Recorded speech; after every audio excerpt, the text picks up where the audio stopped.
final de la Segunda Guerra Mundial, tras la derrota de la coalición formada por Alemania, Italia y Japón, todavía quedó en pie un régimen fascista en Europa, el encabezado por el dictador Franco. La supervivencia de un gobierno que durante años había mostrado su inequívoco alineamiento ideológico con el Eje fue una anomalía política difícil de explicar. Una situación inimaginable antes de 1945 y posteriormente todo un desafío para los historiadores. Entre los argumentos que se han barajado para explicarlo está el temor de los aliados ante una deriva revolucionaria en España cuando empezaba a despuntar la Guerra Fría, o la ausencia de una alternativa política consistente en la oposición, tanto monárquica como republicana. Pero también se han creado mitos, como el de la hábil prudencia del caudillo, que según esa teoría supo capear los vientos de la historia con particular astucia. Bueno, pues acaba de ver la luz un libro que puede ser muy interesante para aclarar de una vez por todas lo que realmente sucedió en esos años críticos del final de la Segunda Guerra Mundial. Un libro que nos presenta Juan Aguirre en esta sección de Eusko Ikaskuntza. Arratsaldeon, Juan. Arratsaldeon, Eva. Sí, un libro que tiene un título llamativo: El telegrama que salvó a Franco.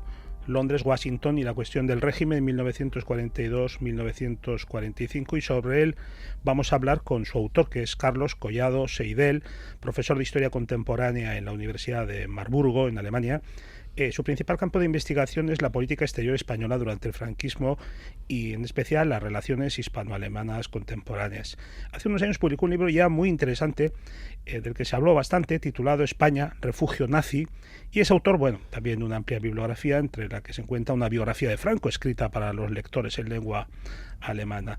Y ahora, bueno, pues ha llegado recientemente a las librerías esta obra, El telegrama que salvó a Franco. Buenas tardes, profesor Collado. Hola, muy buenas tardes. Buenas tardes, Carlos. Que usted abre este libro con un proverbio alemán. Así se empieza el libro con este proverbio que dice: vive más tiempo quien ha sido dado por muerto. Un arranque bastante brillante que luego tiene su explicación a lo largo del libro, ¿verdad? Al final del cual, cuando uno lo acaba de leer, pues se pregunta si Franco, que fue considerado durante años un cadáver político, pues no estaba convencido íntimamente de su inmortalidad. Y es así lo que daba a entender el embajador de Gran Bretaña cuando a su gobierno le escribía lo siguiente: mi impresión personal es que está realmente convencido de que él es el instrumento elegido por Dios para salvar a España, y toda indicación de lo contrario es considerada como fruto de la ignorancia o blasfemia. Pues sí, evidentemente por aquellas fechas esta cita data de 43. Parece que sí, que Franco ya se consideraba como un instrumento divino, y así lo veían también todos los que vivían de cerca. Gente que no era afín a Franco, como era el general Kindelán, pues un monárquico opuesto al régimen, pero que en su trato como general con el denominado generalísimo, pues que constataba precisamente eso, que se veía como un instrumento divino. Y también lo ven así algunos observadores aliados, como por ejemplo el embajador americano Carlton Hayes, un personaje curioso que cada vez, como avanzando las fechas de 43 y acercándose al final de la guerra, se va convirtiendo cada vez más en un admirador de este dictador. Pero bueno, claro está, hay que tener en cuenta que Franco, con anterioridad al 36, no había mostrado nunca señas de un sentido religioso. Quiere decir que esto es una evolución que ha ido tomando a partir de la toma del poder en el año 36. Uh-huh. Pero, si me permite, también esta perspectiva, psicólogos posteriores, pues claro, no lo ven desde el punto de vista de una posible actuación divina, sino claro, lo que argumentan y lo que ven es un profundo narcisismo de Franco, que le llevaría a la convicción de que él, Franco, era el único personaje capaz de liderar una nación como la española, que era considerada como algo ingobernable. Pero bueno, como punto final, es que además Franco, claro, también era realista y veía claramente que si él dejaba las riendas del poder, iba a acabar como muchos dictadores habían acabado antes de él. Y eso, como tarde también, viendo las imágenes de aquel Mussolini colgado de los pies en la plaza de Milano, para él quedaba claro, y así se lo dijo también a unos compañeros de armas, dijo claramente: de aquí al cementerio. Quiere decir, yo no dejo el poder libremente. España no participó en la Guerra Mundial, profesor Collado, pero estuvo en todos los cálculos militares y estratégicos, sobre todo hasta el desembarco de Normandía en junio de 1944, cuando se abrió el segundo frente. ¿En qué se fundamentaba ese valor geoestratégico de España? España, y especialmente lo básico, lo interesante de España, o lo relevante como para hacer todo lo posible para que España se mantenga neutral, era el paso por el estrecho de Gibraltar. La ruta del Mediterráneo, de las Islas Británicas por Suez para llegar a los dominios en la India, era una ruta de abastecimiento importantísima para el régimen. Sí, la llave del Mediterráneo, que le llamaban. La llave del Mediterráneo, y por eso en la primavera del 40 se envía, pero fulminantemente, a un peso pesado de la política conservadora, que era el posterior embajador británico en Londres, Samuel Hoare, se le envía a Madrid con una misión política de no impedir duraderamente que Franco no entrara en la guerra. Se daba como algo definitivo que tarde o temprano Franco entraría en la guerra, pero evitar el más tiempo posible que Franco entrara en la guerra. Y luego esa situación, claro, cambió claramente con el desembarco aliado en el norte de África en noviembre del 42, y luego más aún con los avances de los aliados en el norte de África, luego el desembarco en Sicilia. A partir de ahí ya la relevancia estratégica que había tenido la península ibérica, y sobre todo la zona de Gibraltar, fue decreciendo. Pero la península ibérica también poseía valor para ambas partes en conflicto por sus materias primas. Se unía a esto el interés aliado porque España no dependiese de Alemania y mantuviese su no beligerancia. En este tablero de intereses económicos, comerciales y políticos, ¿Franco jugó hábilmente desde el principio y hasta el final de la guerra? Bueno, yo no sé si precisamente esta política comercial del régimen puede ser considerada como hábil si se la considera desde el planteamiento de la política en general, pues porque precisamente el aferrarse al concepto, a la idea de estar legitimado para exportar el wolframio a quien sea, digo el wolframio como una de estas materias primas de primera relevancia, especialmente para los alemanes. Este aferrarse a estar legitimado, a poder mantener el comercio con los alemanes, por poquísimo hubiera acarreado, pero que muy serias consecuencias para el régimen en abril de 44. Lo que de hecho sí que se logró con esta política económica es explotar al máximo las ganancias de estas exportaciones. Claro, al permitirse el comercio tanto con los alemanes como con los aliados, pues claro, ambos pujaban o competían por estas materias primas, con lo que los precios subieron por las nubes. Y de eso, claro, ahí sí se beneficiaron las arcas del Estado, pero también, sobre todo, aquellos personajes involucrados en este negocio, como sobre todo el ministro de Comercio, Demetrio Carceller. Sí, vemos que corrupción había también para dar y tomar en aquella época. Sí, algo muy habitual. Ha citado el desembarco del norte de África en noviembre del 42, que efectivamente a partir de ella la posición de España cambia geoestratégicamente y se empieza a barajar ya seriamente la posibilidad de derrocar a Franco. Y desde entonces y hasta el verano siguiente, el verano del 43, se desarrolla el periodo más crítico para el régimen, a partir de la caída de Mussolini, que también ha citado. Los aliados endurecen su posición, hay rumores de revuelta militar. ¿Cuáles fueron las claves de este periodo que superó el régimen? Pues sí, claro, evidentemente, pues ante la situación de que la península ibérica ya no revestía esta relevancia estratégica, pues ahí ya, desde el punto de vista político, ideológico, se ejerce una presión ahora creciente sobre el régimen, que va dirigida en dos direcciones. La una es que España rompa sus relaciones comerciales, a ser posible sus relaciones políticas, con el eje y sobre todo con la Alemania nazi. Pero luego también, y eso se desprende de los informes y de los comentarios políticos tanto en Londres como en Washington, va también dirigida en contra del mismo Franco y de la Falange. En aquellos momentos era inconcebible de que el régimen de Franco fuera a sobrevivir el desenlace de la Segunda Guerra Mundial. Hay que tener presente que precisamente el primer fascista Mussolini con el Imperio italiano y luego sobre todo el Tercer Reich, si estos dos grandes dictadores desaparecen del mapa, ¿cómo va a quedar el tercero, pero un dictador, digamos, ya de menor relevancia en lo que fue el concepto de la era o el gran espacio fascista en Europa? Era una perspectiva inconcebible, impensable, y de por ahí que se buscaran alternativas políticas de derrocar a Franco y medios para conseguirlo. Franco se benefició de la división que había entre Londres y Washington en relación con el tema español. Una división que podría haber cambiado el rumbo de la historia si Estados Unidos hubiera tomado las riendas del asunto cuando Churchill le franqueó el paso. Y ahí entra en juego el telegrama que da título a su libro.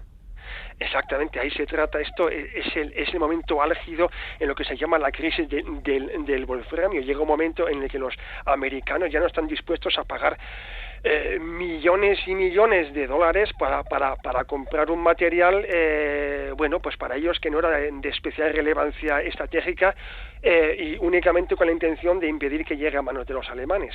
Es decir, en ese momento ya no estaban dispuestos a hacer el juego al dictador, y ahí es cuando realmente se plantean no solamente la cuestión de que se cese estos envíos de wolframio a Alemania, sino que igualmente de que realmente exista o se llegue en España a un cambio de régimen.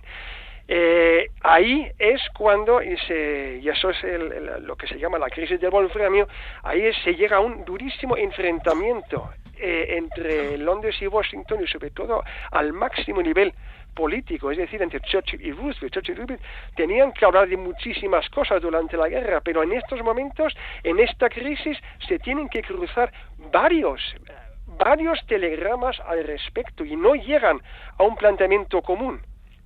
Y ahí es cuando Churchill, y esta es la cuestión, cuando Churchill hace preparar un telegrama, está preparado un borrador de telegrama para mandárselo a Roosevelt, en el que le dice: paso las riendas de la política hacia España a tus manos. Haz lo que te parezca, no lo entendemos, pero no nos vamos a oponer. Y curiosamente este telegrama no se despacha, pues porque al mismo tiempo llega uno de ultramar diciendo que los americanos por su parte ceden y acceden a la política que se había llevado hasta entonces de presionar a Franco, pero no en demasía, de no forzar un cambio. Y eso es, desde mi punto de vista, una cuestión de horas aquel 26 de abril de 1944. Sí, que hubiera podido cambiar el curso de la historia. No cambió, las cosas siguieron así, y lo que resulta realmente sorprendente, profesor Collado, es cómo Franco, el gobierno español, todos sus aparatos de propaganda siguieron sosteniendo la causa nazi hasta las últimas semanas de la guerra. Pese a que en ello, en principio, iba en juego su propia supervivencia, ¿no? Bueno, usted le llama el último amigo de Berlín, o sea, en uno de sus capítulos, ¿no? Bueno, ¿cómo es posible esto, que en su tiempo se interpretó además como un acto de ceguera política por parte de los aliados? Sí, bueno, en la perspectiva histórica es evidente que es una ceguera política, pero desde el punto de vista de la diplomacia española como neutral, una política diseñada por el conde de Jordana, para los españoles, y de eso hay muchos documentos que prueban esta perspectiva, Alemania seguiría siendo una de las grandes potencias europeas. Y por eso el planteamiento es, siendo realmente el último amigo del Tercer Reich, España sería entonces, después de la guerra, el primer amigo de los alemanes, y de eso se beneficiaría el régimen de Franco. Claro, como sabemos, este planteamiento resultó ser erróneo, pues porque Alemania desapareció del mapa político al menos por muchas décadas hasta la reunificación en el 90. El embajador americano Hayes hablaba del fatalismo paralizador que atenazaba a una España traumatizada por la guerra civil, y quienes podían haber dado el paso, los monárquicos, llegado el momento, dejaron al heredero al trono en la estacada.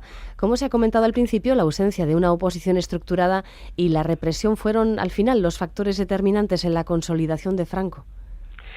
Sí, bueno, los aliados, claro, también vieron claro que la oposición política, tanto la republicana y constitucional como la monárquica, que no era constitucional en un primer momento, estaba dividida. Sobre todo los republicanos exiliados, pues mostraban, pues una enemistad entre ellos que no hacía posible un planteamiento común para derrocar el régimen. Y bueno, los monárquicos eran vistos como un grupo de oposición un tanto más homogéneos, pero a fin de cuentas los monárquicos estaban altamente contentos con la situación prevaleciente, quiere decir, lo único que les faltaba era el rey, y luego incluso este rey, don Juan, desde el exilio, este famoso manifiesto de Lausana, lanzado en marzo del 45, anunciando elecciones, anunciando una constitución, anunciando autonomía, anunciando todos esos elementos por los que los monárquicos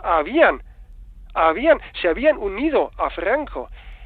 Pues eso era un acto desesperado de don Juan para atraerse a los británicos, pero con ello también pues chocó con una negativa rotunda por parte de sus propios seguidores.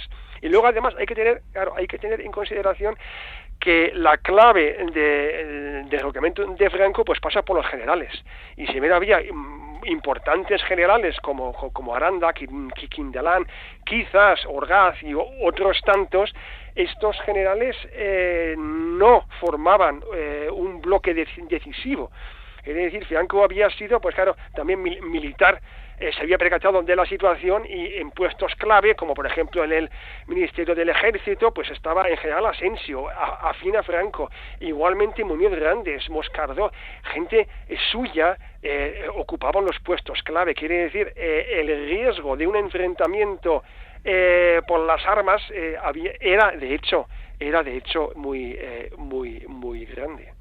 Curioso, pero como colofón curioso es que los americanos, después de este enfrentamiento del 44, siguieron planteando a ver cómo se podría derribar a Franco, y ahí es donde entra el jefe de los servicios secretos estadounidenses del OSS, William Donovan, planteando al Departamento de Estado un extenso informe diciendo que hay que acabar con Franco, pues porque de cara a la posguerra no habremos logrado nuestros fines formulados en la Carta del Atlántico. De cara a un futuro nos va a crear problemas en Europa, incluso en Latinoamérica, y que se quede en España un régimen franquista, y él propone derrocar a Franco por una operación encubierta del OSS para aupar al poder precisamente al líder nacionalista vasco, Aguirre, sí, que en ese momento estaba en Estados Unidos. Sí. Ahí lo cuenta en las páginas de su libro, que cierra con unas palabras de un subsecretario de Estado inglés, Oliver Harvey,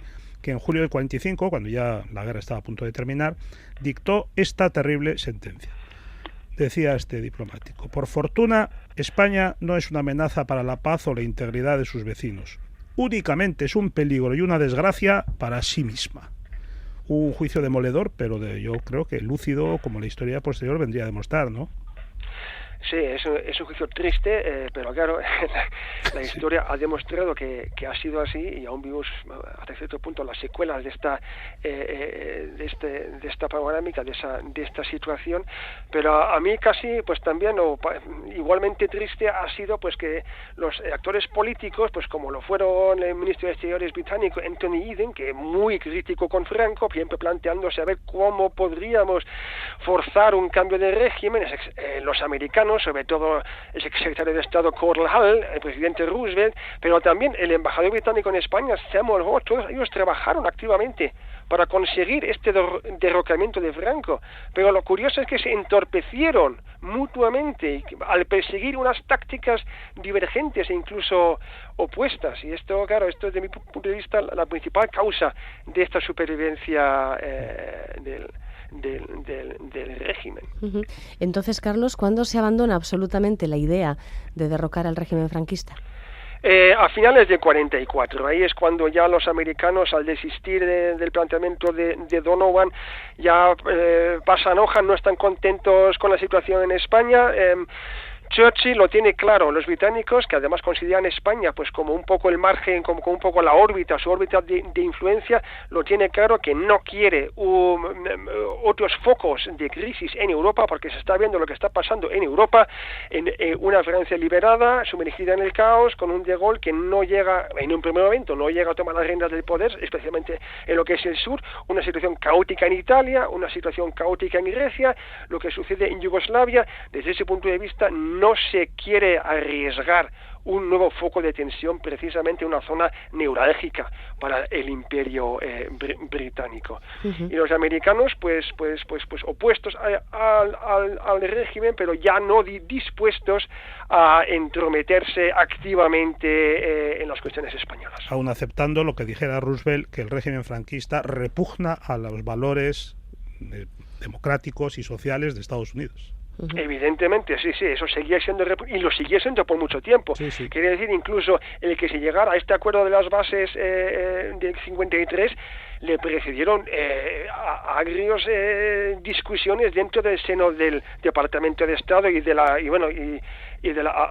administración estadounidense. No se estaba precisamente de acuerdo en tener a un aliado considerado como fascista, o al menos como un residuo de esa época fascista en Europa. Uh-huh.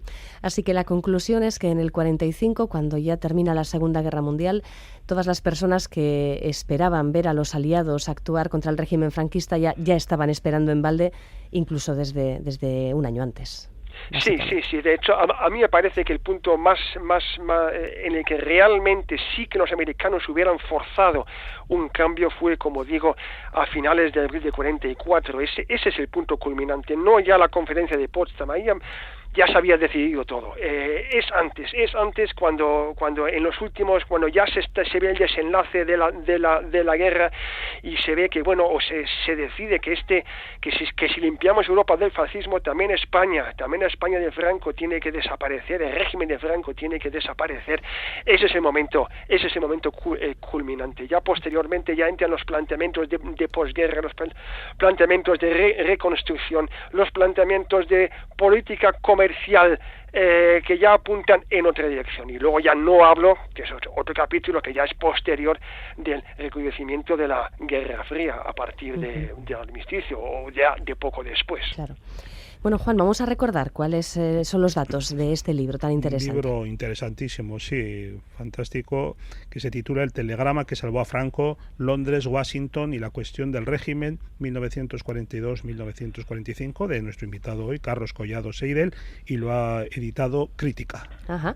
Y los oyentes que siguen el programa quizás recuerdan la entrevista con Carlos Collado sobre su anterior libro, España, refugio nazi. Hemos recuperado, fue hace un par de añitos, si no recuerdo mal, Carlos. Estamos, sí, ya hace algo. Sí. Pero bueno, como la magia del podcast es lo que tiene, pues tenemos esa grabación colgada en nuestro muro de Facebook y lista para ser escuchada de nuevo también. Un repaso muy interesante a lo que fue España para los nazis durante la guerra y sobre todo, claro, después de la guerra, después de la derrota, pues un refugio.